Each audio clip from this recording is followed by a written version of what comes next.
છેલ્લા 2-3 મહિનામાં છે ને યુપીઆઈ બહુ બધી વાર ડાઉન થયું. આ બાબતને ધ્યાનમાં રાખી હવે એનપીસીઆઈ દ્વારા 2 થી 3 નિયમ બદલવામાં આવ્યા. હવે કયા નિયમ બદલાણા ને એ પહેલાં હું તમને એક ઇમ્પોર્ટન્ટ બાબત કહી દઉં. દિવસમાં છે ને 2 ટાઈમ ઝોન એવા હોય જેમાં બહુ બધા ટ્રાન્ઝેક્શન થતા હોય, એને પીક અવર્સ કહેવાય. જેમ કે સવારે 10 થી 1 અને સાંજે 5 થી 9:30. આ ટાઈમમાં છે ને બહુ બધા ટ્રાન્ઝેક્શન થતા હોય. હવે કયા નિયમ બદલાણો ને એની વાત કરીએ. પહેલો નિયમ, અત્યાર સુધી તમે દિવસમાં બહુ બધી વખત બેલેન્સ ચેક કરી શકતા હતા. હવે આમાં લિમિટ લગાવી છે.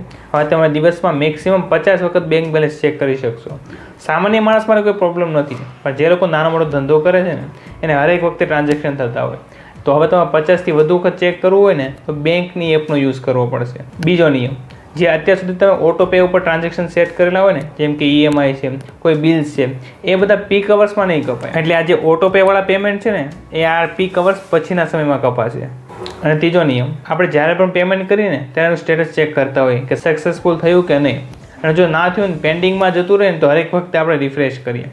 તો હવે આમાં એક નિયમ બદલાણો છે.